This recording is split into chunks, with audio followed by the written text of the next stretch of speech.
And now Malik Cotter will guide you through water's healing sounds. This can heal the water element, the kidney and the bladder.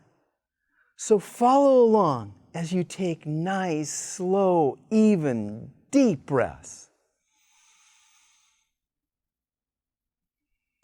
What I'm going to show you, what we'll do now, is the sound. We'll do the healing sound of the chu. And the sound is chu, C-H-U. And it's the ch, which will take out any sort of baneful, pernicious energy. Hopefully, the kidneys have a tendency to get exhausted. The water element is very important. We need to keep the kidneys really happy. So we don't want to exhaust them, and we want to make sure they have enough energy. The sh sound for the healing sound for the water element will disperse any stagnant energy, any cold energy in the kidney. And the chu, the oo sound will vibrate that on the kidney, water, kidney, adrenal element down, and will vibrate the kidneys. So let's do the exercises.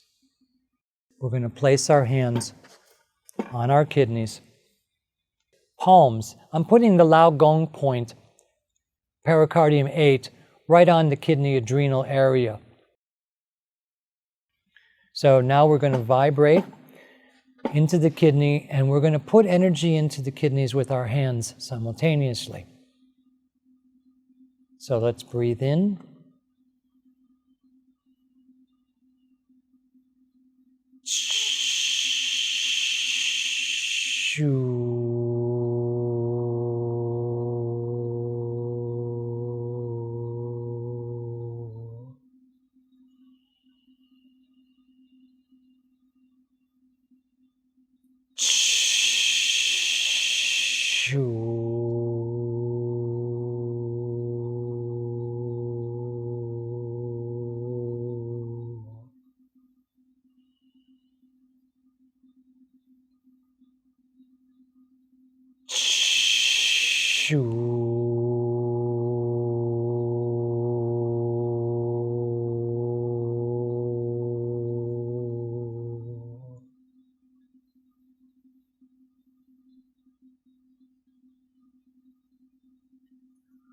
One more nicety that really works for the kidneys before we do the standing Qigong external exercise for the water element kidney bladder is learning how to breathe.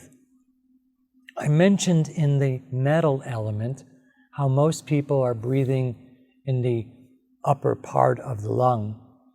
And I encourage you to breathe into the lower lobe of the lung so the abdominal wall goes out on the in-breath and falls on the exhale.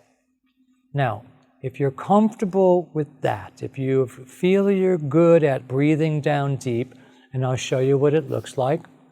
This is upper breathing, and this is down dantian breathing. This is the upper.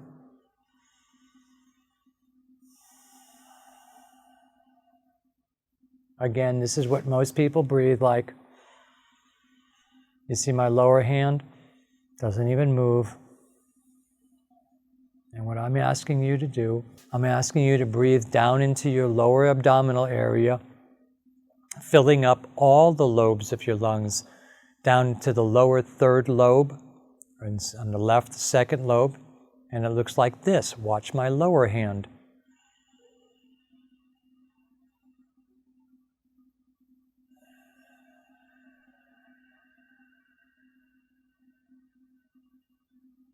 In breath.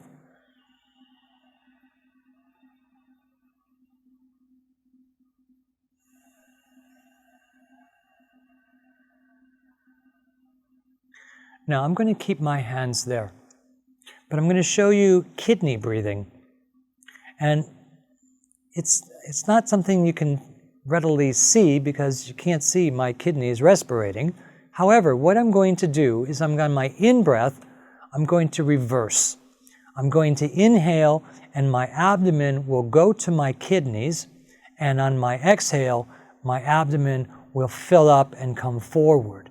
So instead of like we were just doing regular deep breathing, rising on the in-breath and falling, the abdomen falling on the out-breath, we're going to fall into the kidneys on the in-breath and exhale, pushing, breathing out and rising the abdomen, building the kidneys on the in-breath and strengthening the lower dantian on the out-breath.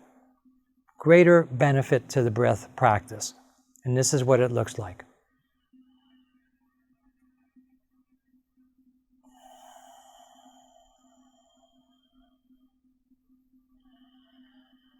Breath in.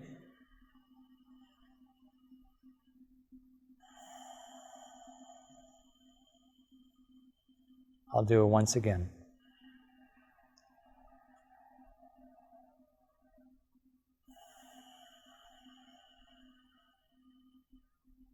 Now again, that's reverse breathing.